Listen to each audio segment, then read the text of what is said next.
Can I check that I'm audible? Oh, all right. Thank you. Yeah, you are. But before that, can I check with the OC if the recording has started? Oh, okay. All right. Wonderful. All right. My name is Nama. Pronouns she, her. I don't have any preferences in terms of POIs. Okay. Considering this motion is about a law enacted in South Korea, I think there's a few important bits of context to frame this debate. First, on why in South Korea there's historically been very weak labor protections. This is due to two major reasons. The first is what's called the miracle on the Han River, or the rapid expansion of technological development in Korea due to increased intense labor efforts and reduced protections. Secondly, is because of the cultural value of sacrifice in order to benefit the country, which is why a lot of people were willing to put up with weak labor protections. Second bit of context is on chaebols, i.e. the conglomerates within South Korea who are incredibly strong. This is mostly because Korea is under a lot of these companies and under their influence who grew during the period of the miracle on the Han River. This means that most companies in Korea, or most influential companies, are under these conglomerates, which are the big parent companies. This looks like Samsung, Kakao, Naver, etc. And they control much of the everyday life in Korea, including things like web services, even down to certain infrastructure within the city, within Seoul and within Korea as a whole. This means that currently it is only possible to make small-scale changes in the law for labor protection, and this act changes that in two major ways. First, it is able to empower workers by giving them the tools against the companies who want to exploit them for their bottom line profit. And the second is that it manages to create a unique precedent for larger scale changes for the future of Korea, which has to happen now uniquely. Because currently, Korea is in decline due to brutal working conditions, which if they improve, we have a better quality of life, better satisfaction, and therefore people more willing to hope for the future, which is the most important issue in South Korea right now. First thing I'll prove in my speech is why this strengthens labor protections and why that's so important. First question then is why labor protections are currently insufficient. So I already explained to you the historical context in Korea, but there's two additional things I'd like to say.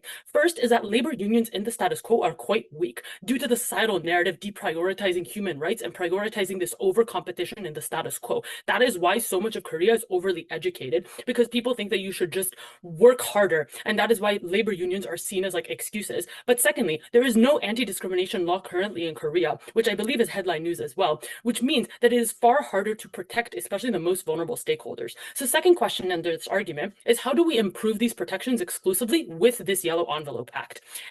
We are able to take away a large chunk of the corporation's bargaining power against these individuals who work for them. Notice that previous measures have all failed due to the political influence that conglomerates have historically held. Now, uniquely, they have lost a lot of it because the political capital suddenly declined due to the impeachment of Yoon Suk-yeol, who was very pro-conglomerate. This means that now is the only time where this act can be passed and should be passed, and that it is entirely speculative if it could pass later on.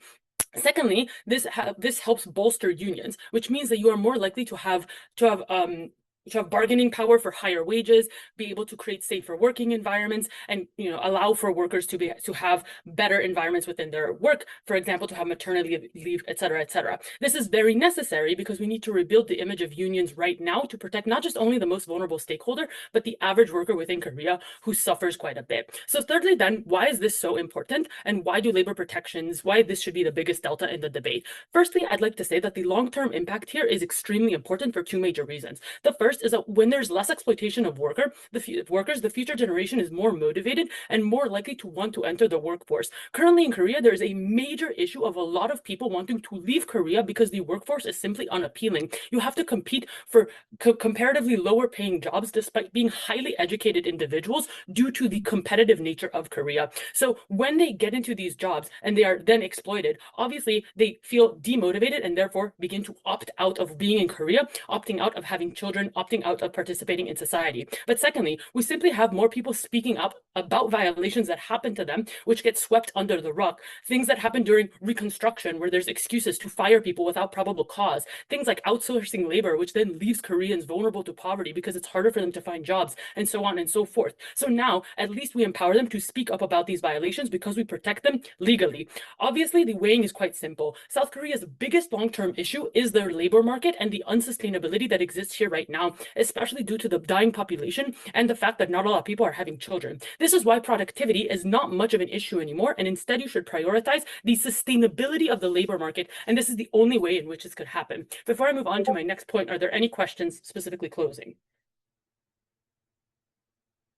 Interesting. The second thing I'll prove in my speech is why this uniquely prevents conglomerates from the continued power consolidations that we see in the status quo, and why these power consolidations are so bad. First, why are conglomerates such a major issue in South Korea? Firstly, very clearly, they kill a lot of their competitions. So SMEs and other startups simply do not manage to gain a lot of traction, because a lot of these conglomerates, as parent companies, either buy them out or try to get into their supply lines and cut them off at the knees. This is because they have a bottom line profit that they care about, and they have an intense incentive to chase that above all else. This means that there is not a lot of competition within Korea, and that's obviously quite bad for consumers. Secondly is that conglomerates are quite historically anti-welfare and against equal taxation, which means that they don't want to pay as much of their tax. That's why there were rumors that the CEO of Samsung might not actually be dead because of the really strict inheritance tax in Korea. And they have a lot of lobbying power to work against passing proper taxation and welfare laws, which is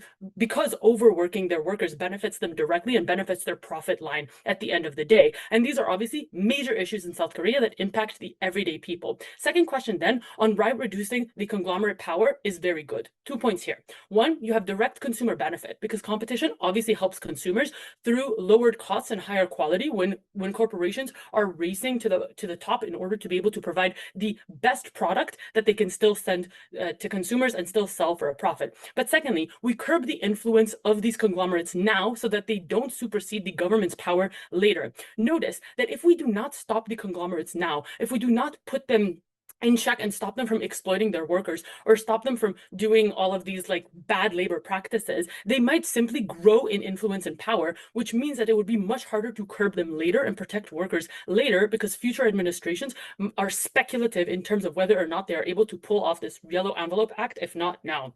Thirdly then, on how this act will meaningfully reduce the influence of conglomerates, there's two major things that happen. First is that conglomerates can no longer hide behind the label of simply subcontracting employers, which means that they have direct responsibility, so they are likely to already behave well in terms of a deterrence mechanism, but then if they in fact violate something, that they are held accountable for it. But secondly, they simply have less ability to sue the unions or hire scabs during strikes, which means strikes are more effective and workers get to have the conditions that they want. The weighing here is simple. We have a better working environment in Korea, and we have better economic diversification, which Seungjae will talk about in deputy. Very proud to propose. I thank the Prime Minister for their speech. Now I invite the Leader of Opposition here.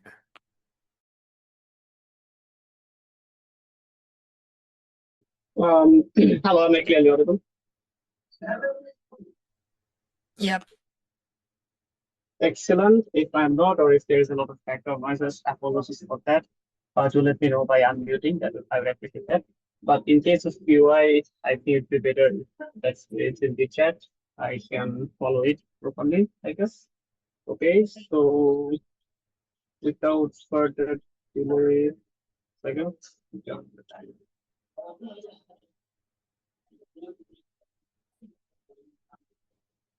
okay, starting in 3, 2, 1, go.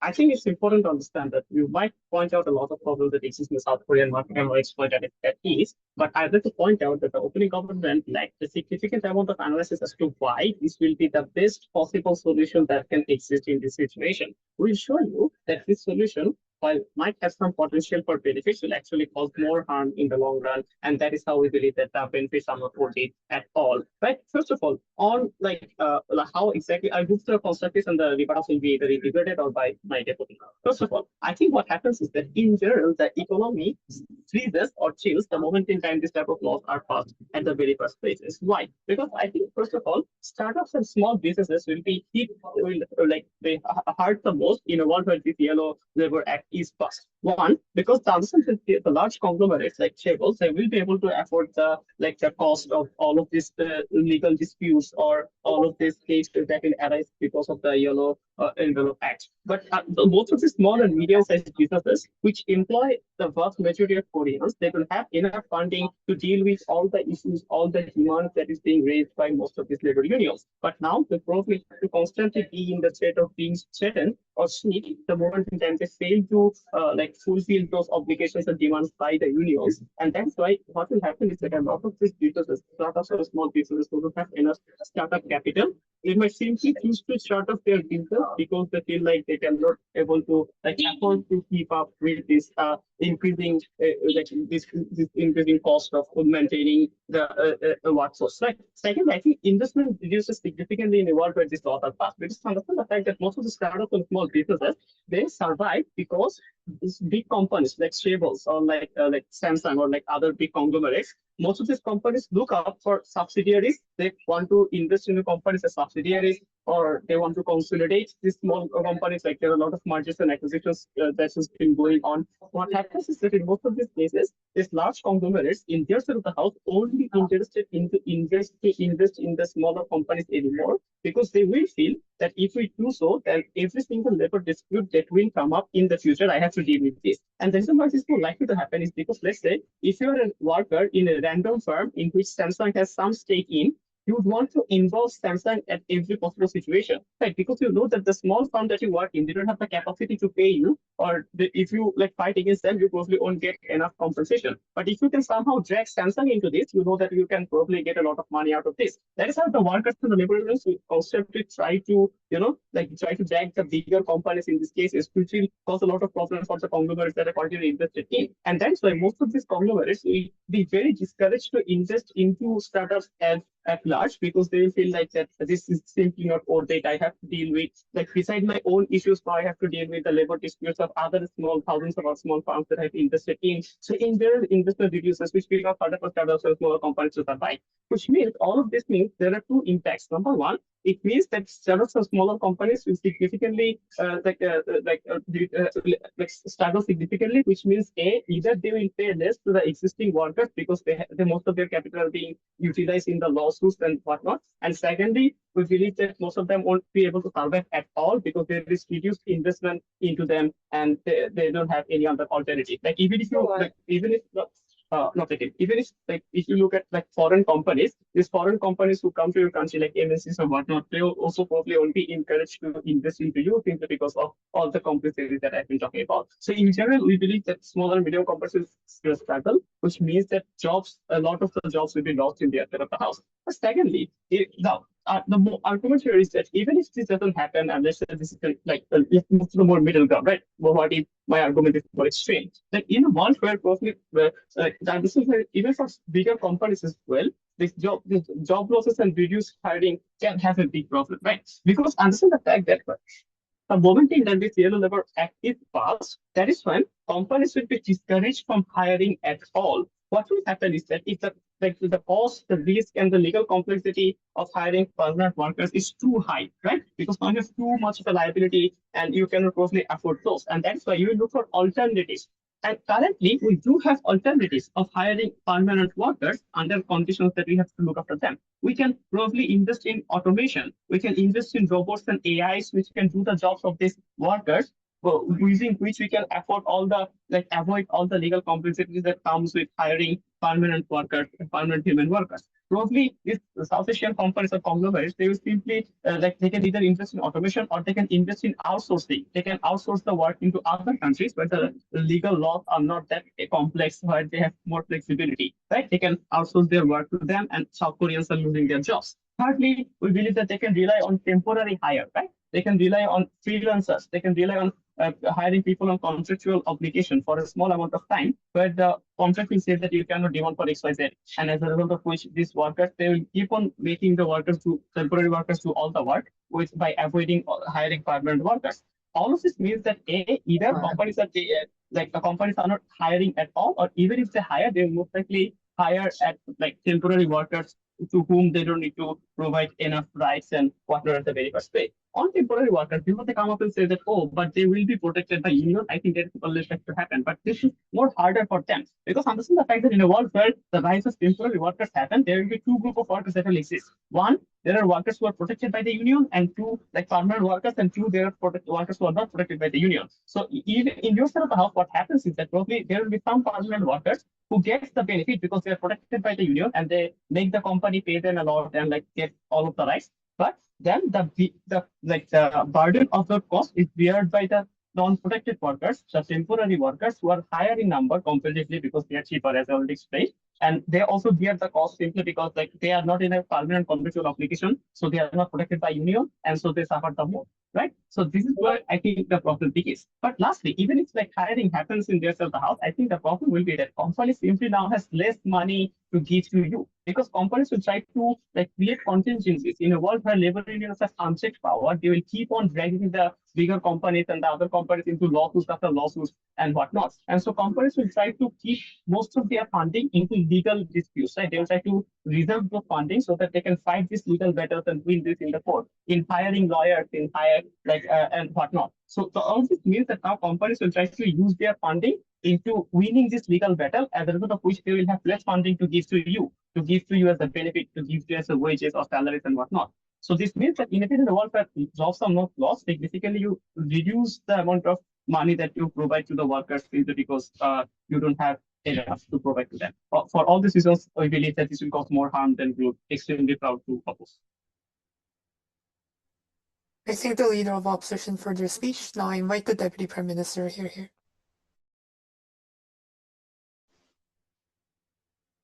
Hi, am I clearly visible and audible? Yeah. Okay, thank you. I'll take POIs verbally.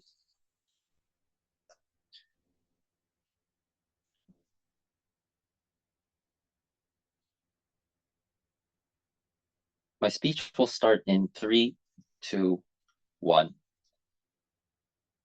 Firstly, I want to deal with their claim that corporations will move out or increase unemployment. This is untrue for 3 reasons. Firstly, a lot of these conglomerates and companies currently base the majority of their supply chains in South Korea. They already mainly target South Korean market and South Korean consumers. It means that if you are going to massively move out of this country or opt out or like flight your capital to other countries, this is going to be a substantial change in your corporate strategy and market. This is extremely risky because you're changing the demographic of the vast majority of your consumers, and moving out is a very risky decision. Companies will not do this. Secondly, South Korea has a very heavy and important human capital. A lot of the innovation comes from South Korean researchers and workers.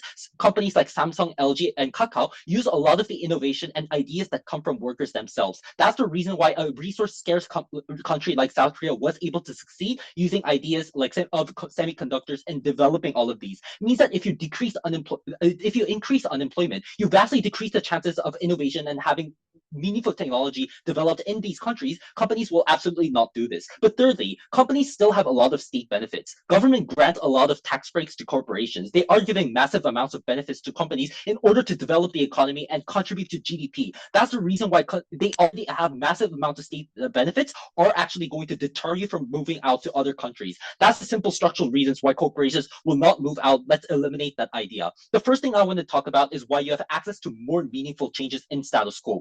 Because the first thing I want to explain here is that status quo has a limited scale of change. Firstly, parent companies have a lot of control over their daughter and other companies. For example, Samsung has a lot of have control of other companies like insurance. They control chemistry corporations. They control a lot of manufacturing corporations as well as companies like Samsung or other conglomerates are at the top of the supply chain. They often make massive amounts of orders that heavily determine the supply and demand of the market. But the problem is these conglomerates or large companies or parent companies cannot be accessed by an average worker in an SME making semiconductors in a factory. arbitrary. These negotiations are simply inaccessible. But second of all, status quo has limited change because labor protection is insufficient in status quo. For example, we have narratives like the miracle of Han River. We want to prioritize economic development. That's how we actually make our economy prosperous. We actually glorify things like over-competition and working culture. That's the reason why people actually prefer sacrifices to companies than claiming protection of their own. But thirdly, people are just simply opposed to curbing chaebols because they think, hey, if you limit chaebols, you're actually deterring the economic development. Politicians also have not incentive not to do this because they're being heavily funded by these companies.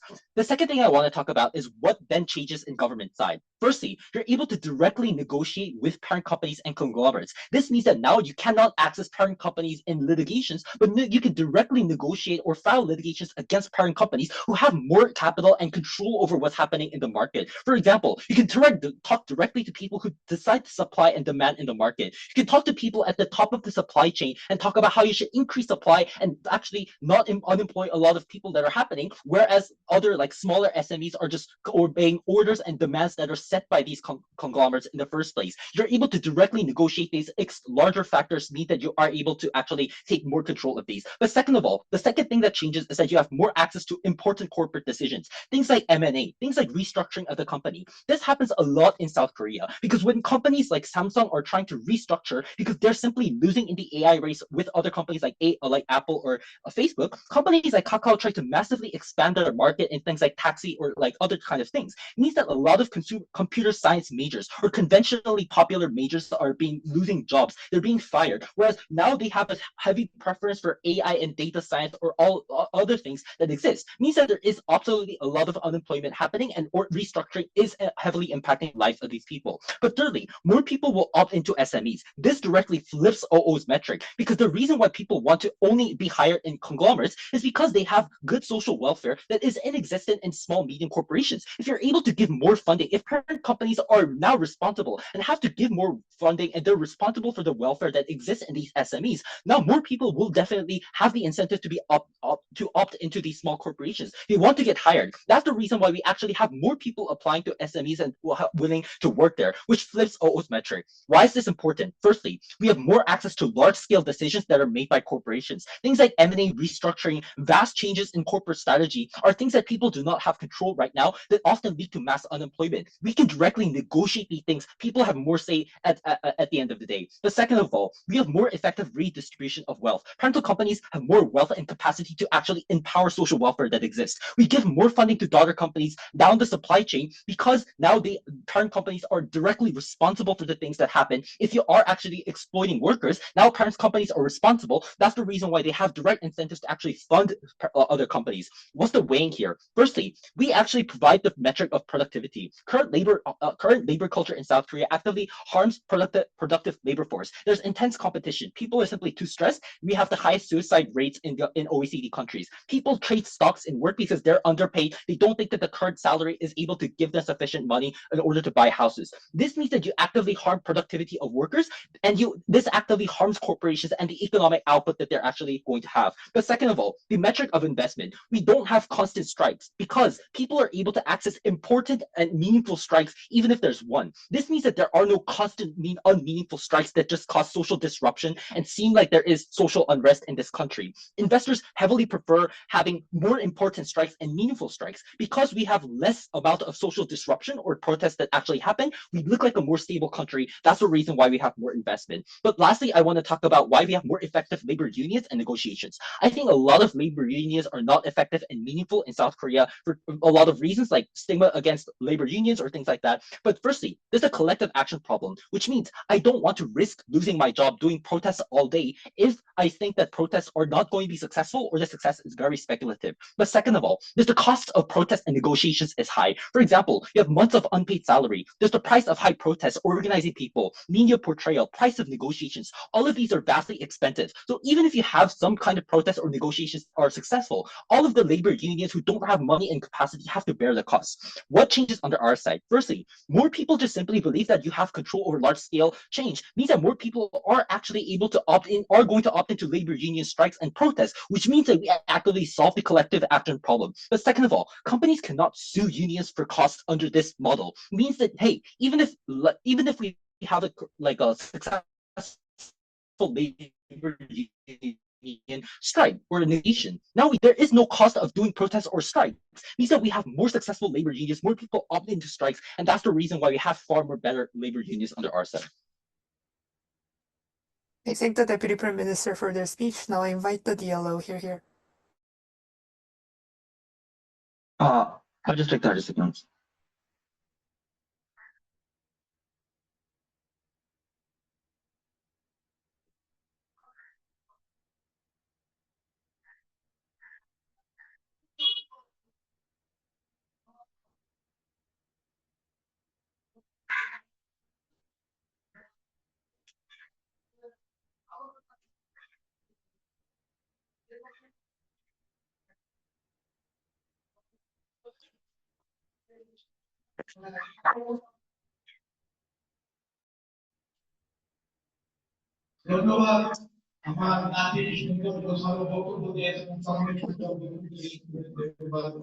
There is a lot of background noise, so can you just confirm that this voice is audible?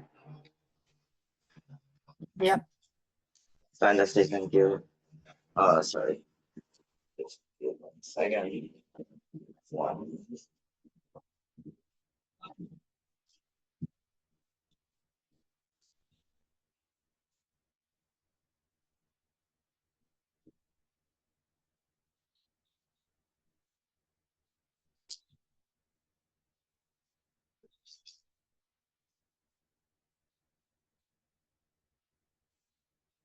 Okay.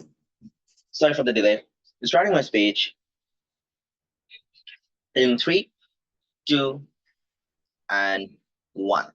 It is untrue that the biggest problem of South Korea is worker discrimination. Rather, the biggest problem in South Korea are youth unemployment. There are SME struggles that these companies are not being able to get proper funding and they're not being able to manage their things. But also, a lot of the people who are the aging workforce and which is like significantly high in number is not being able to do a lot of the things. And eventually, they are actually the aging population is increasing, and that's why probably you're not getting out of young workforce. The reason this problematic is because even if at the best case of proposition, you get all the protections, all the things for the labor, but if it is harms the long-term economy of South Korea and long-term stability of the workers, it does not change anything from proposition match. It means that they cannot win the debate. The first thing that I'd like to talk about then is that why the labor condition in the South Korea is not that much worse as proposition teams are arguing. There are 4 reasons for that. The first, there's significantly high, comparatively high leverage and high wage and living standard compared to the regions other countries in the region of Asia. For example, if you compare them with Vietnam, Indonesia, the living condition, the wage of South Korea is significantly higher proportional to that. Secondly, government has a significant commitment to improve labor condition. For example, we have seen that in 2021-22, government has enacted a lot of policies to improve the labor condition of people. It means government is working to ensure that these people are getting their labor rights. 3, there is robust legal protection that exists. In 2018, we have seen that maximum legal work week has been reduced from 68 weeks to 52 weeks. It means that in South Korea, there are a lot of people and the global in general the structure is increasing and the help that is existing for the people. But fourthly, there is strong business of labor union. We agree with proposition. It is probably not the best labor union out there in the world, but it has some level of influence which can enact policy change, which can enact companies to change in some behavior. What it does, all of these reasons, what does all of these reasons does? It actually mitigates out of the harms that has been mentioned from opening government, because their claims are all oh, the worker conditions is all shit in South Korea. Look, South Korea is not Uganda. South Korea is probably not even is comparatively better than Bangladesh even in the working condition. It means that their claims from opening government to prove that why the conditions are worse is untrue. And I think the reason why you should buy my reasons more than the reason that has been given from opening government to prove the labor condition reason is because they're analyzing something like that. There are cultural incentives, there are conglomerates that are influencing. These are existing anyway. These are more robust reason and infrastructure reason which gives you the reason that why labor condition is not that much worse. But let's take opening government at its base, that labor condition is not that good. What I'll tell you in my first argument then is that why it destabilizes the system and how this is bad for the economy in and itself, but also the labor in generally. The first reason why this is true, that how this destabilizes the system, is that it undermines the corporate decision making. The way it works is in two folds. The first, you actually allow unions to restructure and transform management issues, right? It means that what you do is that you actually make them people decide and talk about infrastructure out of corporate decision making. The reason it's problematic is that these people who are laborer or who are workers are not supposed to make these decisions, because understandably there's a hierarchy in work that exists, and the reason this hierarchy works is because of based on qualification, based on what you need. It means that the people who are at the top are the best to decide that what is good for your company or is good and what is not. The moment in time you give them more chance to actually decide, that it creates more confusion in between the system. But two, what is that actually they create a they create an instability in the system in which it cannot take swift decision making, or you cannot take swift decisions in within the system. It means the corporate decision making in general becomes far worse in proposition 1. The second reason they said it's worse is that they actually escalate the labor strikes, and which is inherently bad. Note, they are in their side of the house. According to the third part of the law, you can actually do more strikes, and it is now much more legalized, right? It means that there is increasing the number of strikes that is going to be available. What is that? One, it disrupts oftentimes the production cycle, supply chain cycle that is existing, right? It means that often it disrupts the economy that is existing. But two, it creates more unpredictability in your market. It creates more volatility into the system. But three, it creates higher number of risks. For example, you are weakening the deterrence for illegal strikes and things like that. For example, there can be illegal and reckless disruptions, and business are actually going to have to bear all this loss. It means due to this escalation of labor strikes, oftentimes it might not bring out the best outcome as opening governments are going. But thirdly, the third mechanism of why they're actually destabilizing the system is that they actually make Korea less appealing for global trade partners, right? It means that now global partners see them as high risk. It means that you are actually now hostage to unions, but also more importantly, there are multiple complicated type of operation that is going to exist in your market. It means it creates a macroeconomic instability in your country, in which now global economic partners are now less interested to put money in you. For example, in the economy, there are a lot of market that's available. I agree with the opening government that there is going to be heavy innovation in opening government, but there are also other places in which heavy innovation is working. For example, countries like India, in which there is also heavy innovation. It means if you have less amount of risk there, you are likely to give your money there. The comparative here is that we agree, if you put your money back from South Korea, there is risk. But if you are supposedly don't want to live in a country in which there is more risk in the longer run, and you have less stability. But fourthly, what we say is that in their side of the house, there is a risk of political misuse. It means that oftentimes this labor stress can be used as a political power, and it can be politically misused from labor unions and other things, which can create and dismantle the inter-economic system of the country. Before I move into the impacting, your POI. You claim that life in South Korea is already so good. Then why do we need hyperproductivity at the cost of this quality of life? I'm not saying South Korean life is so good. I'm saying that South Korean life is not as worse as you were saying. But two, in order to improve your living condition, you need hyperproductivity. It's simple. Okay, let's move on to the impacts. There are three main impacts what destabilizing the system does. The first, it hurts the economy, especially the SME sector, which has been mechanized from a leader of the opposition, right? It means that what it does is that it actually instabilizes the entire system. What it does is that it actually leads down to trickle down effect on everyone. It's starting from workers, starting from everyday people who are actually a person in South Korea to the entire economy in itself. The second impact is that there is less funding and money. It means that there are a lot of people or a lot of conglomerates who are interested to capital flight. Let's just take an proposition based case. People are not interested to capital flight. What is going to do is that even if there is money on their side of the house, now there are less people interested to put money in you. It means that you have new money which is less in number. But three, they harm the workers in the longer run as well. As my leader of the opposition explained that in 30 years probably you're going to lose your jobs because of automation, and now these companies are now more interested to start working on the automation. Before I start in my speech, I would like to quickly deal with the argument of conglomerates. I think first, there is already scrutiny that exists. For example, ownership disclosure, anti-monopoly restrictions, all the other things that exist for big companies like Samsung, Hyundai. I'm not sure whether all is exclusive. Number two, influence reduction doesn't guarantee improved labor condition, right? It actually does. It doesn't really hurt them. It means that oftentimes these conglomerates have global asset, and eventually, even if you say that you cannot do, they can probably shift the money and go elsewhere. Who is going to get hurt by these policies are the laborers in general. But also we actually say that why you are focusing on the wrong place, because your focus should be rather on other conditions like youth unemployment and SME. Your focus should not be on conglomerates, because conglomerates are important for your economy because they give money in your economy. I'm unsure that why they're going to live in a world without without significant control of conglomerates, because conglomerates have less interest to give money to you the moment in time they have less control over the system. For all this reason, proud to oppose. I think that's yellow for their speech. Now invite the member of COF here.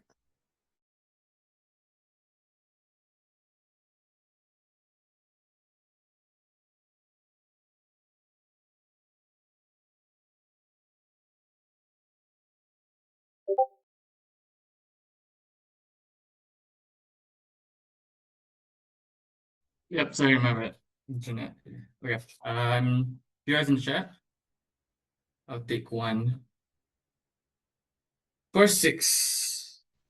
Okay. 1 second. Let's open this one.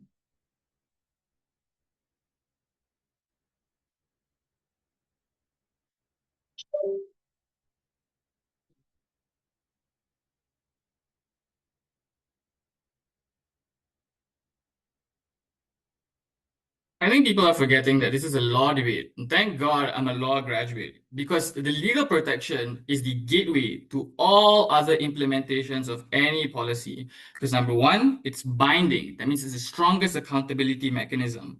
Assuming that there is significant power asymmetry between the employer and the employee, the legal protection is what guarantees an equalizing force against that employer. The employer can't just say it was just corporate management. We have the right to sue, and that was uniquely absent in opening half.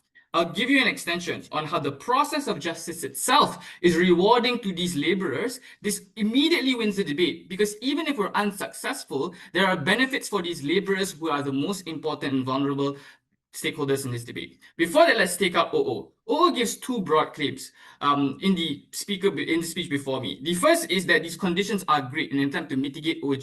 The conditions are great anyway, so even if there's some deterioration, it's not that bad. The second claim they give is that because this policy specifically undermines corporate decision making, and this will result in capital flight, result in companies going to AI and the deterioration of these workers' rights in the long run. I want to first note that the first claim on mitigation actually dilutes the second claim that they give. Because if they're saying that the conditions are so great anyway, then it's not going to be that bad in the comparative on opening opposition. So I would say that the harm statement in opening opposition is quite minimal. But secondly, opening opposition suggests that conditions are great now, but they obviously cannot guarantee that it'll be great in perpetuity. Absent of legal protection, it'll be difficult for us to call out these corporations in the long run. That was the case that was unresponded to, and this will be the case that we forward in CG. The second claim that they gave was on these harms of like volatility, disruptions, capital flight. I want to first note that all those harms only work if these big companies are scared enough by these laborers attempting to sue them. I would say that that's already a win, because it already reshapes the calculus of these individuals. That would have meant that these people already got the court cases, already got compensation, already were able to take money that is liquid from the courts, from these people. So I would suggest that that's already a great thing anyway. But secondly, even if it's true that there will be some increase in harms, like they will look to other people, immigrants, AI or whatever, that is just profitable for them. So absent of this policy, they would have probably done those things anyway. Extension on how process of justice itself is rewarding. OG argues that legal protection results in so many benefits, like stopping abusing workers or like passing anti-discrimination and stuff like that. The problem is that this rests on the assumption that big companies will respond positively to this law. OG is quite strange, because they say that chaebols are so exploitative. So why would these chaebols respond really well when they are being sued? O's question is fair, which is that these big companies are able to absorb the cost. I would say even if they're able to absorb the costs in their legal department, that process itself is a good thing. Why? Because this law means it gives us as laborers additional rights. What rights? The first is the right to stand, which is called locus standi. It means it allows you as a laborer to sue your employer. If the employer does an M&A that lays you off, if the employer doesn't pay you enough wages because of outsourcing, then we are able to sue them. In Sasko, you're not able to. Second right that we get is the right to discovery. That means in court, when you file the case, right, you can ask the opponent to give you documents. These documents were vital in order to make our case, but also it's great for trickle-down benefits all across the country, because this will be the document that helps politicians forward the cause against these monopolies. Thirdly, is the right to cross-examination in trial. We can embarrass the CEOs on the stand specifically because we put them on the stand. Fourthly, and this is quite crucial, this is the right to compensation. That means we can file for damages. Damages is money at the end of trial. This only happens because we have that law, because in Sasko, you're unable to even sue. But the second part to this is very, very important. Even if we fail, the harm is very low. But if the opponent is scared a bit, as opposition says, they will settle. And settling already means that you take money out of those pockets, and that's already great. I want to say that even if we don't win, number one, getting to discover these documents would unearth the bad practices and corporate exploitation. I would suggest that they're already opaque now. This provides some level of transparency. This is obviously a good thing. But secondly, we can get money, liquid cash, damages, or settlements. This is great because number one, it gives guaranteed benefits to these workers. And secondly, it's a cathartic benefit for these plaintiffs because they sue because they're angry. Even if they lose, they still sue. And that process itself is very important. Thirdly, it's bargaining power against these chaebols. OG can suggest that we can negotiate more. But I would say that CG's mechanism is more powerful because you only get to negotiate when you have leverage. The leverage only happens when there exists the law, and the mechanisms only existed when we allow these people to sue because of the rights that you additionally have because of this policy. Why will you likely go to court? Number one, NGOs. There are lots of NGOs that care about worker protection. Secondly, unions themselves will fund this because of an incentive to care about your workers. So thirdly, people themselves will sue, and lawyers will take on these hard-to-win cases because there's high returns. I'm saying that the ceiling is high. It means even if we can sue and win, we get so many benefits. We get damages, we get injunctions, we can compel these workers to pay wages and stop mergers and acquisitions, which is obviously a grave harm. But secondly, the floor is quite high as well. Even if we have a bad case, we can still settle. But but before I move on, I'll take prayer from opening, yes. Your mechanization is, this is law, that's why people oblige. But it is dependent on the fact that all the companies are going to react to it positively. For all the reasons that we have given for opening our position, just explain to me that why these companies are now going to react to it positively and not going to take any alternative action, for example, moving towards automation and other things. I'm saying, number one, this worker has already been laid off, correct? So they're already burning bridges. Number two, even if we don't win, the company doesn't need to react. We're already suing them. So like, it doesn't matter if they react. The fact that we are suing them and we are allowed to do that exclusively in CG is already a benefit. Opposition says capital flight might exist, and I probably agree that that's a harm. But obviously that should be deprioritized and secondary in this debate because these aren't the people that are struggling to put food on the table. These aren't the people that are literally being laid off because of an M&A or because of outsourcing or because of discrimination. These things are real harms that exist to real laborers. Perhaps there are some corporate harms to some shareholders. I think that's a secondary harm as opposed to the real harm in this debate. For all those reasons, we're the most urgent team we take.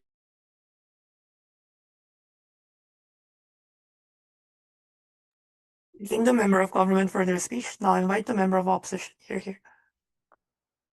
Oh, just give me 30 seconds.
Perfect. Confirming if I'm audible and visible.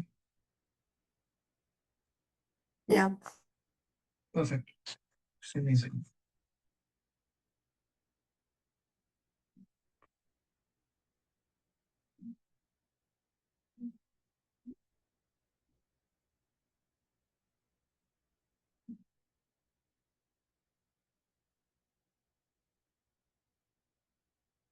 Arnav going as member opposition, please raise your hand for POIs. If I do not take one till 5, feel free to oblige with that.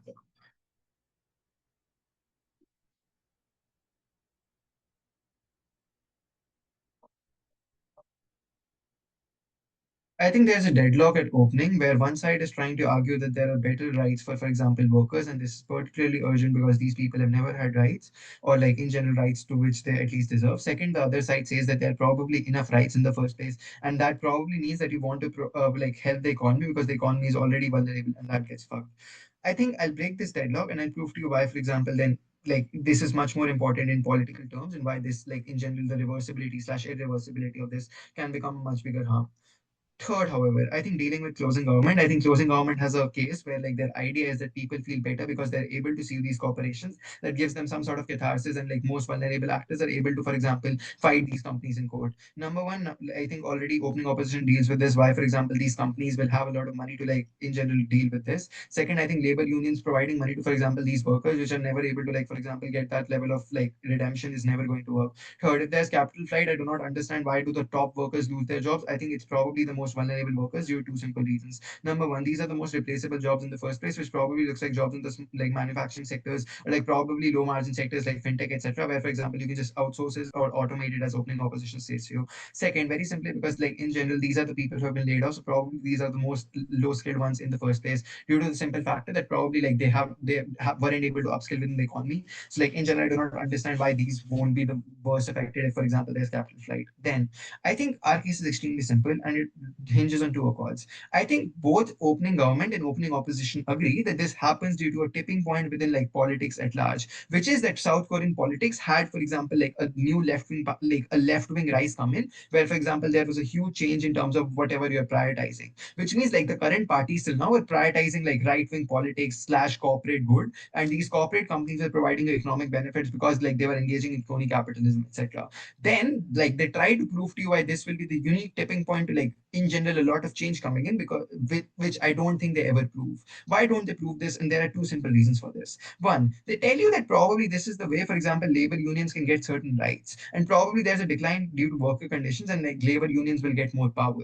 They never prove to you why, for example, like in general there can never be backlash if something changes. If that means probably opening opposition is right. If opening opposition characterizes to you that certain people's jobs are lost, which means that probably there's capital flight. And capital flight is also there due to two simple reasons. Number one, I don't think companies just base their supply chains in South Korea, which means that probably sure you have an idea that you want to like in general do your operations there because of the fact that there's high human capital, etc. I don't understand like the top human capital is not affected. I think the most vulnerable sectors are affected in the first place, which means like economies like Vietnam, etc., are probably the most likely ones which can probably take off your employers because they provide lesser wages in the first place. Second, I think at large, if for example the idea is that you are able to get some sort of rights just because of the fact that there's important human capital, I think it's due to the fact that you're going to lose lower human capital in the first place. Then, what is the point of like in general this deadlock? The deadlock proves that probably this happened due to a tipping point. I think OG proves to you within their own mechanization, which are two simple things. One, people feel indebted to Chobals because of the like miracle in Horn River, which probably shows them that they probably want to work much more in the first place.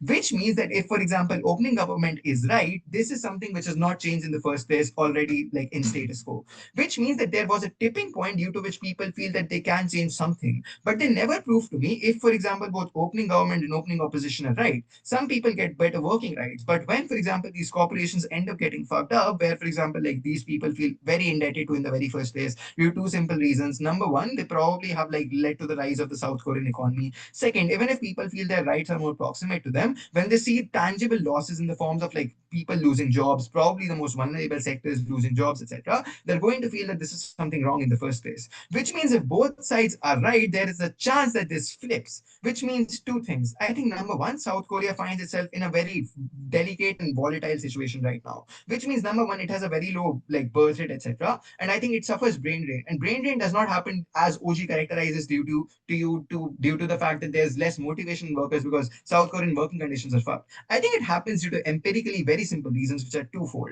Number one, there are lesser high paid jobs than probably workers, which means probably like the more workers there are and lesser jobs there are, you probably have more competition for them in the first place. They never give you any mechanism to how, for example, this competition probably reduces, except people just realize their rights over time. Which means if their idea is that this is a tipping point, had to prove to you that these rights accrue to you in the first place. Second, I think opening opposition has that idea that you lose jobs, but I think I like magnify simplify this even further. And why does that happen? Two reasons. Number one, I think at large, whenever South Korea within such a delicate situation, there is like a lot of, for example, right wing and left wing Here one. politics probably dividing the country right now. Which means that if, for example, people were agreeing that at least economics is the thing that we want to agree upon, that is that corporations need to do well because the economy needs to do well, that was much better off in the first place. What happens now is that probably the next election standpoint is what do you want better? Do you want more jobs and like corporate tax cuts, etc.? Because in general, this will lead to like much better employment rates and like more jobs, etc. Or second, do you want much better working rights? Which means in general, there's a problem that this may flip, which means probably investors that are running away if this act passes can run away even further because two reasons. Number one, they realize that South Korea has become an unstable economy in the first place, which means that floors and the ceilings of the economy increase much further, which means it becomes more risky. That means politics probably Here one. decides how, for example, economics is going to go. Before that, yes, go ahead. The comparative we gave is simple. You have multiple disruptive protests that achieve no change. We have one impactful protest. Which are corporations more likely to be receptive? I think even if corporations are receptive to this movement, and that is the problem in the first place, because that means you're able to like maybe like instill fear into them, due to which they move out, due to which probably like in general, when there's a problem, that means like one right-wing party tells you that we are going to make workers' rights worse, but we're going to make employment much more. While the other party tells you we're going to like prioritize workers' rights. That means this becomes a political issue, which means probably the bond rates, like probably your country issues, the safer your companies are, because there is lesser bureaucracy now changes. Because in general, the binary was before that where like do you lie on the social spectrum in South Korea? Now it is where do you lie on the economic spectrum in terms of voting, which means every election, every party or every company has to fear that do they need to do a capital flight? Do they probably need to restructure themselves, or they probably need to go to safer countries? Which means two things. They probably go to number one Southeast Asian countries, or South Asian countries, which agree that probably economics is the thing to prioritize right now because a lot of people are in poverty, etc. Second, they probably like outsource a lot more of their operations because they recognize that there is risk in every single election of them flipping. That probably means that every single election, your capital can just go out in one day because of the fact that a party won which you were not expecting, which is much worse off because it leads to like loss of public policy and a lot of unstable changes at large. With that, proud to oppose. I think the member of opposition for their speech now invite government whip. Here.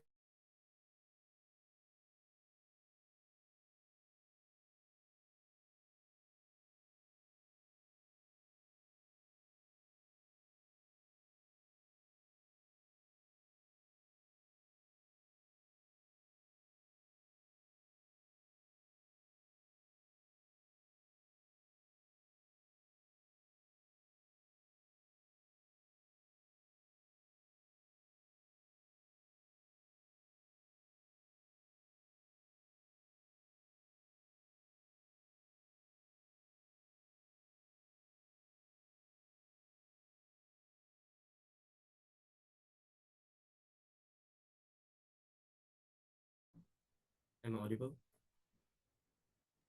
Yeah. My speech will start in 3, 2, 1. Let's deal with all three benches, starting with CO, because I want to kill them off early. I think the big problem that I have with CO is that they seem to understand that because they seem to state a lot of problem like brain drain when that it turns into political issue and that they provide a lot of, is going to cause a lot of economic weaknesses for South Korea. But I think the big problem then is that I don't think CO provide any counterfactual on how they fix this problem in the first place. On our side, at least we provide a new framework, because if the problem that you state is brain drain, for example, I think people are less likely to leave South Korea if they know that South Korea have actual proper legal protection, because now they are more likely to work within South Korea comfortably without having their human right violated. So I think brain drain are less likely to happen on our side. I think CO main extension is that with these policies, then company will lose money and they will lay off worker. But there's three problems with this. Firstly, we think that the debate only happen when they lay off the worker, which means that CO harms of loss of job is status quo in the first place. But secondly, it doesn't fit their context. They say that companies are super stable, that company have good condition. Then why are they losing so much money in the first place? But thirdly, if they are losing, even if we take them at their best and say that, and take our worst case and say that they are losing so much money, then that's probably because in the past they were abusing these workers. So that's not the stakeholder that we're prioritizing. And secondly, it is good that this close this part. is exclude that the closed department because the workers are being abused in the first place. So I think if it's good for those companies to be harmed, even if we take our worst case. Let's deal with OO then. First thing I will talk about is that OO seems to believe that Chaebol have lots of money so they can deal with lawsuit. I have two problems with this. Firstly, is that the case has been filed, so they still have to answer the tribal issue. But secondly, so what? They wouldn't done that anyway in status quo because labor didn't have that right and we give them that right. That's how we win on protection of justice.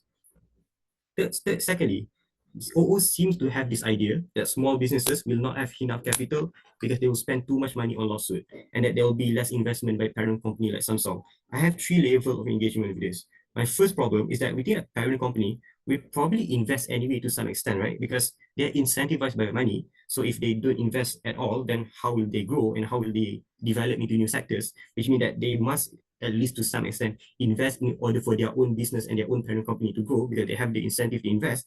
But at least now, on our side, it's easier for people to sue. It's easier for people to hold them accountable because union don't have to worry about getting sued back after their strike, which means that at least now it is more easier for people to hold those people accountable. But secondly, even if companies are so scared to the point that they're willing to spend so much money on this lawsuit, then isn't that a good thing?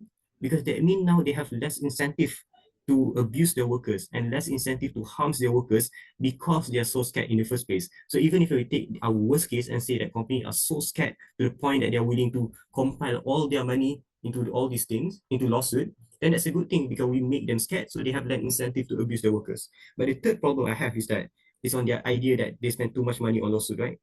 I think if you don't screw over people and if you don't screw over your workers that later, then you probably don't have to worry about getting sued anyway, right? We think that a lot of the time, the companies that are so worried about getting sued and are so worried about getting lawsuit to the point that they're willing to compile this much money are the company that abuse them in the first place and are the company that harms the workers in the first place. So why? To the point that they would compile all this money to prepare for lawsuit. So I don't think that's the stakeholder that we need to prioritize in the first place. But my fourth problem then is that even if we take them at their absolute best case and say that company and businesses will spend too much money on preparing for lawsuit until it harms the employee, at least now we can hold them accountable. At least now, if they pay the people too little, we can hold them accountable. At least now, if they harm worker, we can hold them accountable. In their word, in opposition's world, we limit their capacity to do these things. Second thing I'll deal with OO then is that they seem to have this idea that the yellow the act will destabilize the system later because it undermines the corporate decision making. I have two problems with this.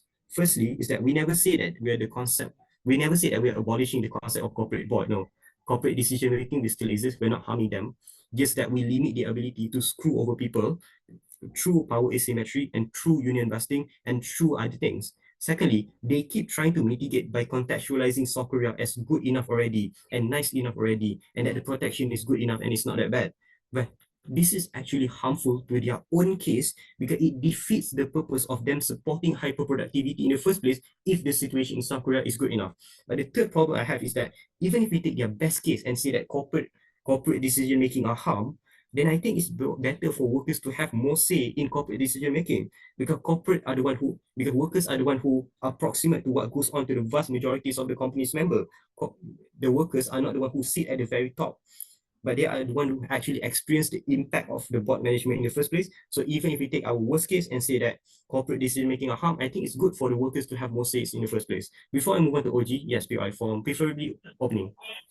Your best case of your side is that now there are more people who can sue. But what it does in opposition, as per our mechanization, is that it increases the probability of employees actually sacking you or creating out of backlash against you. Does it really owe the trade-off that you have more probability to sue against all the possible backlashes of opening opposition that has been analyzed? Compare. If you don't screw over people, you're probably not going to get that much backlash. So even if you do get backlash, I think that's more likely to be a bad stakeholder that we don't need to prioritize. Then let's deal with OG then. OG seems to have this idea that they can have more labor. Basically, OG's main case is on like they have better labor protection, which encourage workforce and that it depower conglomerate.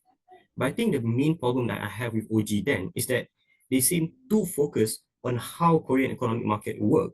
But we think that the main priority of policy should always be about the protection of justice. And because CG proved that process of suing is good enough and the benefit is likely to be high, then we win on the process of justice, which should be the priority of decision making in the first place. Because we prove to you that it gives you more locus standi. We prove to you that it gives you more right to discovery, so it's easier for you to find evidence to support your case that would otherwise be closed due to lack of evidence. We prove to you that it makes it easier for you to have more leverage and for you to have more bargaining power because you have more leverage. So even if you don't win, then at least you can get some money through settlement in the first place. We proved, which means that we actually prove to you on how people on the ground can actually access justice even when they were harmed. And this is a much more realistic case than OG because we focus specifically on how people on the ground can access justice as compared to how the market in South Korea actually work. With all this reason, happy to propose.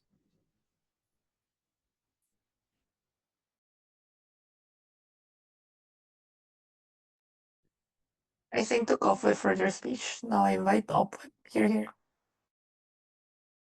Cool, I'll just be taking 15 seconds.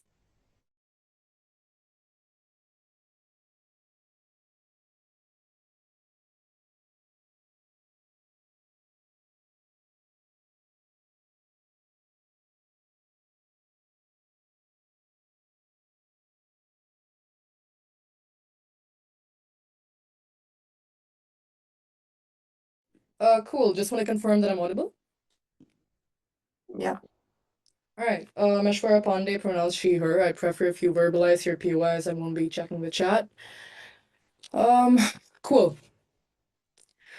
All right, so I'm going to be clarifying this case from the very top, right? And essentially, I'm going to be showing you how this act is going to be causing, as my member stated, structural harms to not only the Korean economy, but also the labor market, and also then tying politics into an area where it should not invade. Essentially, it's going to be outweighing any individual level gain and essentially collapsing this entire paradigm, right?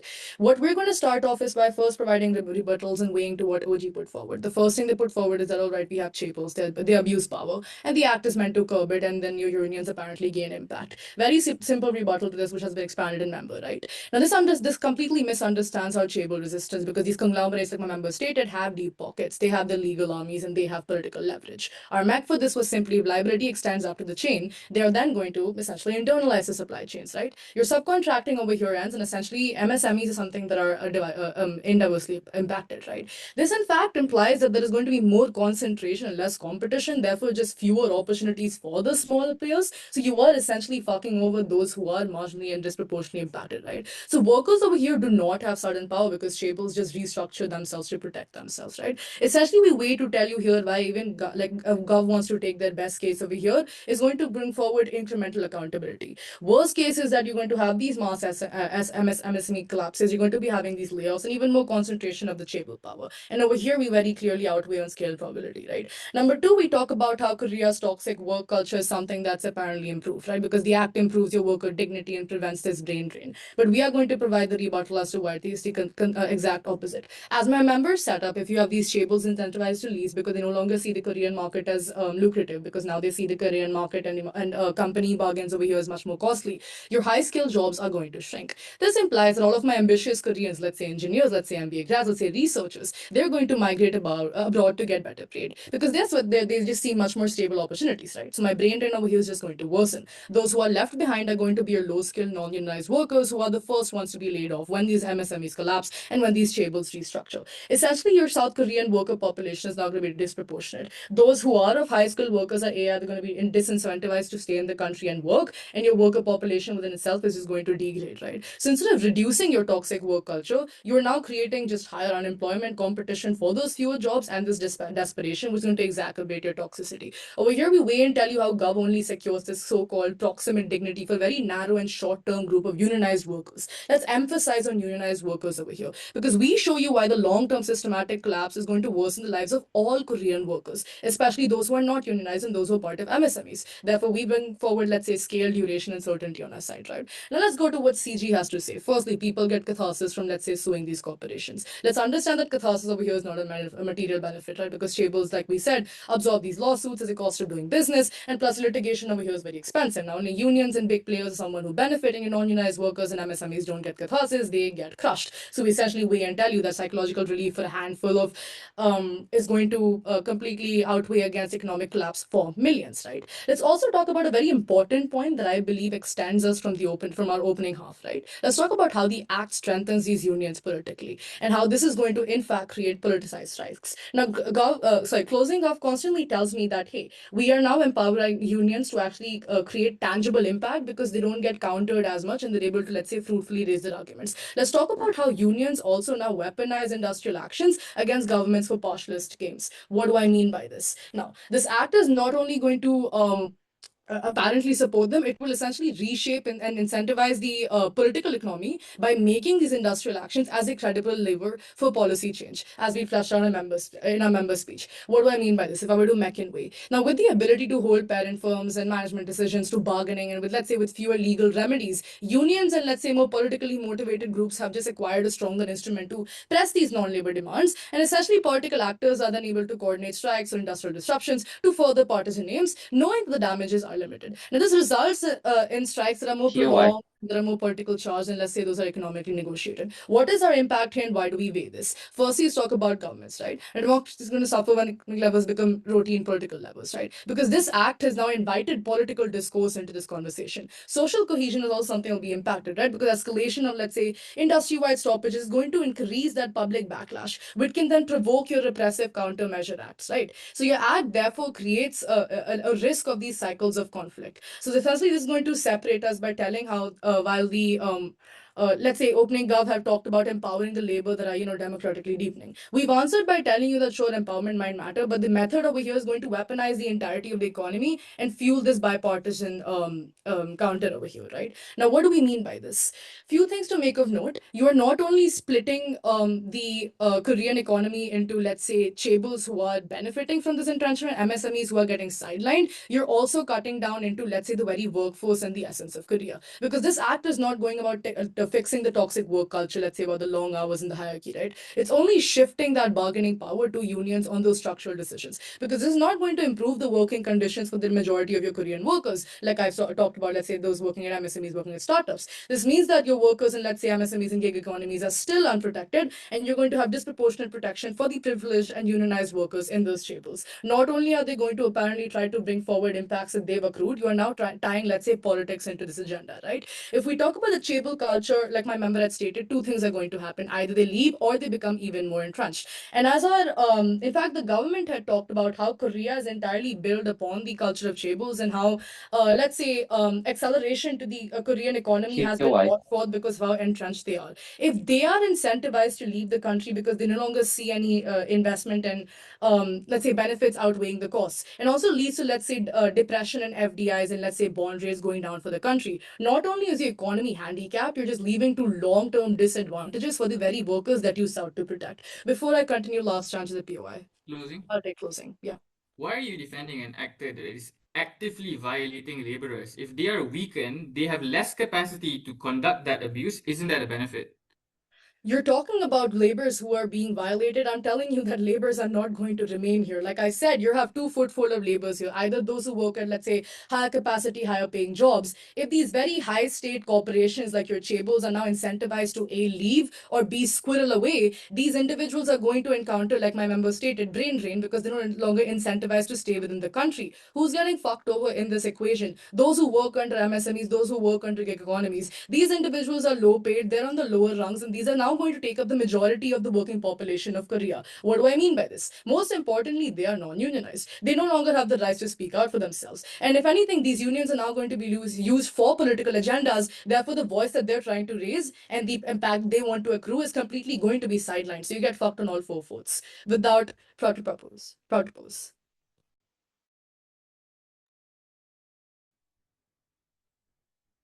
Right, I thank the output for their speech. This concludes the debate.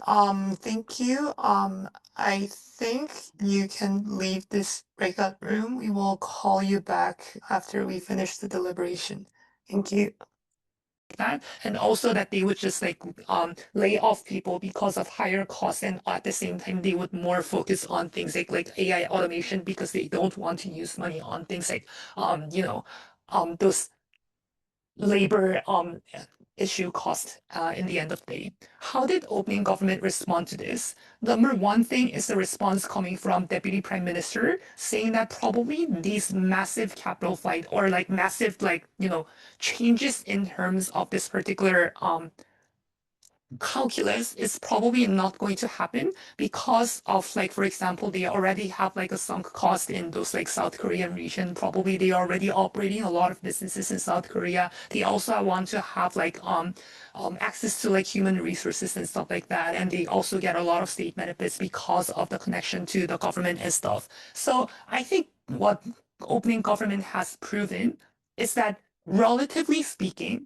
compared to moving on to other places, probably there is still going to be some degree of comparative advantage of staying in Korea as well. So I thought there was a bit of a burden higher on the opening opposition to also prove as to why this particular capital flight or chaebols actually making different decisions to, for example, move their operation to other countries necessarily is likely to happen, or why this policy implementation is necessarily going to be a meaningful tipping point for them to meaningfully change their direction of their corporate operation in the end of the day. So I thought in the end, it was a bit unclear to what extent the harms coming from the opening opposition is about to happen.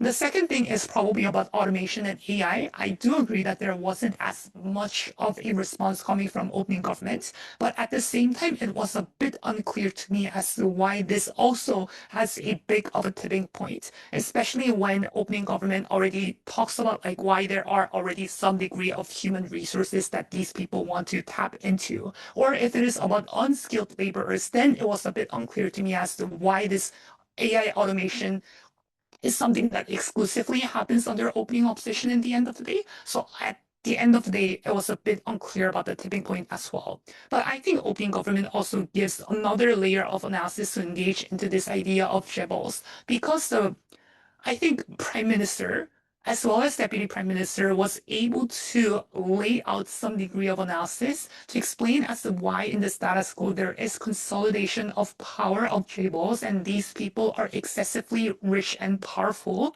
to the extent that they are just monopolizing the economy, they decrease competition, they are also, for example, like kind of like manipulating the market and stuff like that. And this is bad for the economy, right? Compared to that, then it was a bit unclear to me as to why, even if I assume that there is an increase in terms of economic productivity under opening opposition in terms of chaebols to some extent, it was still unclear to me as to why that increase in productivity necessarily is a good thing for South Korean economy ultimately, because I think opening government already gives meaningful degree of analysis to prove to me as to why these over consolidation of power coming from these actors is not necessarily going to be a good thing. Then I think there need to be a bit more, I guess, like impacting or some degree of analysis to prove as to why these chaebols, I guess, like this problem is not much of a problem, or why they can also meaningfully solve the problem on their opening opposition side. Yeah, but then let's talk about the SMEs. I think in terms of SMEs, I think opening opposition was able to argue to me as to why these startups and SMEs are the one who get the most hurt by these by this particular policy, because now they have to bear all the lawsuit costs and stuff like that. I think in terms of that, opening government has a number of responses. The first is, again, the framing coming from opening government about the status quo as to how the South Korean economy is operating, because I think already opening government kind of explained as to why those SMEs and startups are also suffering because of the monopoly coming from these conglomerates. Then even if I buy the opening opposition's material to the fullest extent, it was still a bit unclear to me as to why these SMEs are necessarily going to get better off under opening opposition. But I think opening government also had some degree of indirect responses to opening opposition as well, because I think what OG was able to specifically tackle to me is the idea that now the laborers are able to negotiate with the people on the top of the hierarchy, i.e. the parents like corporations, because these are the ones who are actually ultimately making the top decisions that also trickle down to the lives and conditions of these people in the end of the day, which means that if there are glaring problems, probably now they have the capacity to tackle the problem to the people on the top of the hierarchy, not necessarily the subcontractors who anyway do not have as much of a power. In that case, it was also a bit unclear to me as to why the labor cost is going to meaningfully decrease to that much of an extent under opening opposition, to the point where the cost of that lawsuit is going to be really damaging for this SMEs, especially when there is a viable alternative for these laborers to just I guess like sue or negotiate with those chaebols who have the ultimate decision-making power. In that sense, I think the conclusion of this particular first clash about the economy is just that although opening opposition did have some meaningful material, I think OG were able to have some competing analysis as to why they can also pursue better economic benefits, and also especially in the current Korean context, I think opening government was able to meaningfully mitigate the benefits coming from the opening opposition, which I thought was the margin proven by opening opposition in terms of economy was significantly smaller compared to the labor rights. And I think this was a bit damaging because the way in which opening opposition tried to engage with the issue of labor rights was mostly by arguing that economic productivity and making the economy better and bigger is a prerequisite for labor right protection. And that's why if it is a bit dubious to what extent economy actually gets better under opening opposition, then I think opening opposition also cannot really meaningfully engage into the idea of labor rights coming from OG as well. Then let's talk about labor rights. I think OG has many different mechanisms to prove as to why labor rights are going to get better off, because they can disempower those like chaebols. I think DPM also gives me many different more specific mechanisms to kind of explain as to why they can directly negotiate with those conglomerate companies, and also why the labor union is now going to get more powerful and consolidated, because now they can solve the collective action problem and there is less cost of doing strikes and stuff like that, and therefore there is more power as well as opt into those labor unions as well. So in comparison to that, I think opening opposition lacked a bit of a direct response to that. I think the best response we get from opening opposition is that, oh, but the labor condition is not as bad compared to other Asian countries. So maybe in a comparative sense, it is true that this labor condition is not as bad as other parts of Asia. It was a bit still unclear to me as to why the problem that opening government has still mentioned in terms of, for example, the idea of the an emphasis on sacrifice or things like the over concentration of the narrative revolving around the miracle of the Han River and stuff like that, then it was still a bit unclear to me as to why the labor protection in South Korea and the status quo necessarily is meaningfully enough. So I think although O was successful in proving that maybe it's better than the other countries, it was still a bit unclear as to why this necessarily is okay enough in the status quo, given the analysis were a bit just, I guess, the description of the status quo. What I mean by this is according to DLO, when they said things like, oh, but they have higher leverage, but it was a bit unexplained as to why these labor unions actually have high leverage, given all the problem identification coming from governments OSHI. And that the government have been working on labor right protection is also unengaging to OG's analysis and stuff, and why global legal protection is necessarily going to be enough and stuff like that. So I think the analysis coming from opening opposition was rather a bit assertive and not necessarily proven as to why it is meaningfully enough compared to opening government's problem identification. Therefore, I think the second clash about labor rights has been taken by the opening government. And as I have explained, I think the margin that has been secured in terms of labor rights has been much bigger compared to the margin that has been proven by the economy. So that's why I think OG wins over OO. Let's talk about closing government then. The main case coming from closing government is that in the process of demanding more and negotiating or filing a lawsuit against a corporation who has done bad to those laborers, these laborers can now have, I guess, better ability to access things like catharsis, because now they can do they have better capacity to, I guess, like do certain lawful processes, i.e. being able to view the documents and stuff like that, so that these people can have better catharsis over the people who have done wrong to them. I first want to talk about CG versus OO.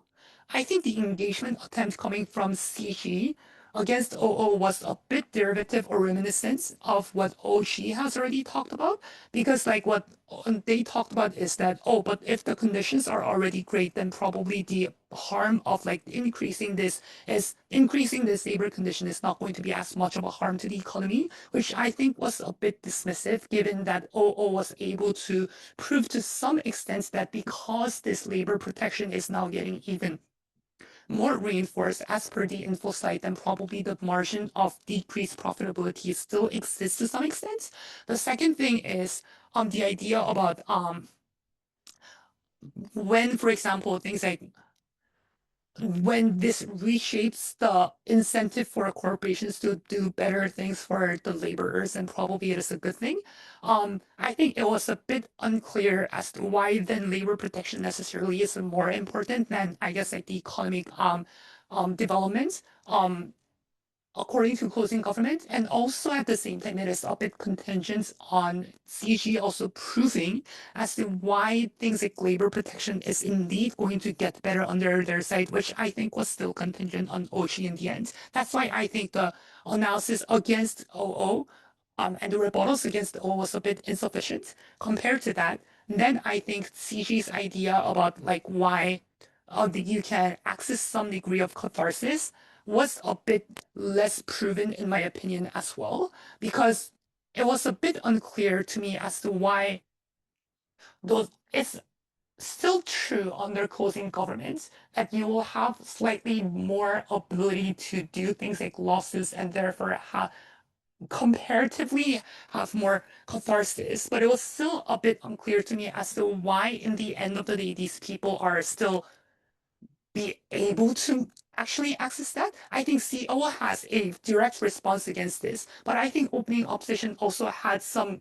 analysis to explain to me as to why, for example, corporations will actually use their money a lot into things like lawsuits and stuff like that. That was a bit unclear to me as to why you can actually, for example, win that lawsuit or become successful in that lawsuit to the point where you can meaningfully access that particular type of catharsis. But at the same time, even if I buy the catharsis point to a larger extent, it was a bit unclear to me as to why catharsis is necessarily more important than things like unemployment or things like, for example, more economic productivity that also seems to be, according to OO's like analysis, also some foundation of guaranteeing better labor rights in the long term. Then it was also a bit unclear to me as to why CG's benefit actually triumphs over in terms of weighing the opposition's impacting in the end of the day.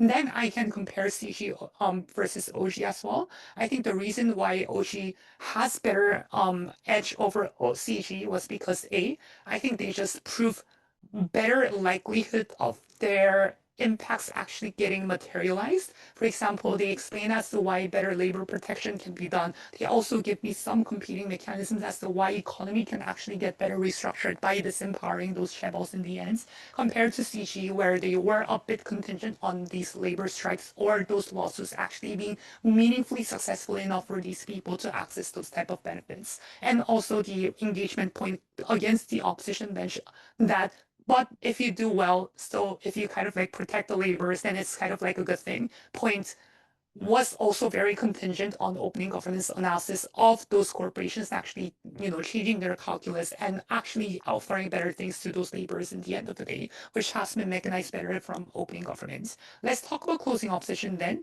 CEO talks about I think mainly two things. The first thing is that they wanted to extend on the idea of the capital flight, and they wanted to say that probably the people, like the skilled laborers, are probably the one who are going to leave this company from the moment things like capital flight actually happens. And therefore the laborers are going to be left left behind are the ones who probably do not have as much skills, and therefore these people are more vulnerable.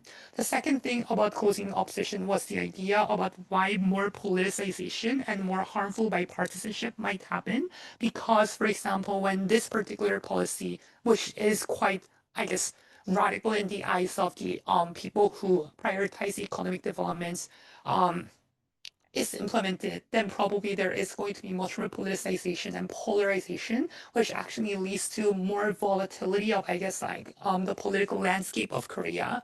So therefore, it is also harmful for example, things like investor confidence and stuff like that. I first want to talk about CO versus CG, because I thought this was a pretty close comparison.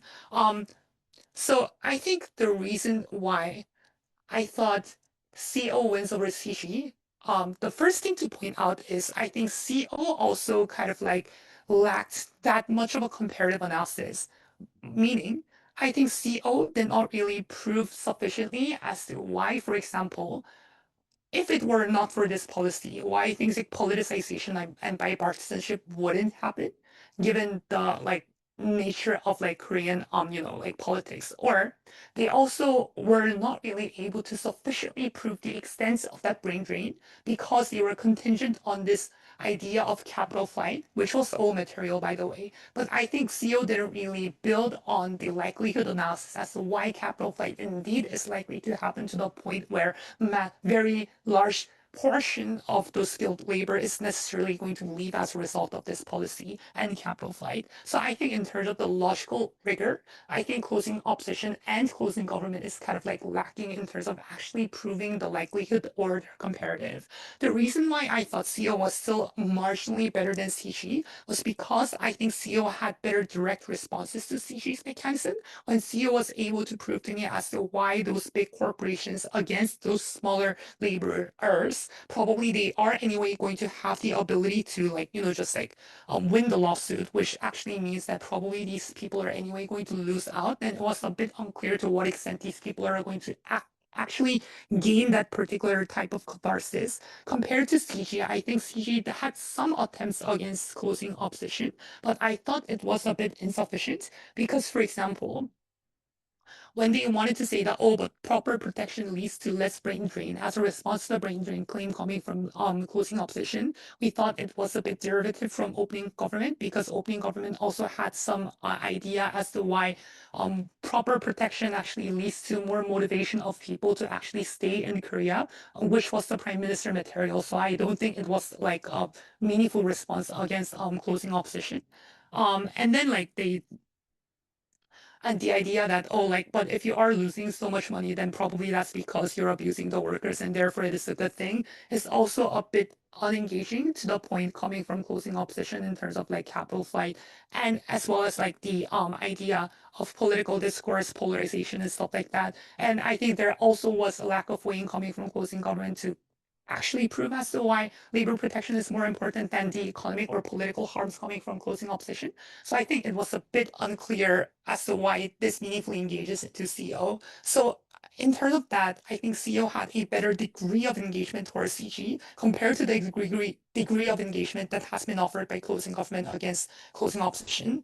Then I want to compare CO versus OO. As I have already explained, the first problem of CO's first material on capital flight is that I think the mechanism is contingent on O proving the capital flight. I think CO did not have a unique mech on capital flight. And then I think it's just an extended impacting that is already contingent on the mechanism provided by opening opposition. So I think it was a bit unclear, a bit difficult for me to credit this more than opening opposition's already existing mechanism on capital flight, which CO is also contingent on.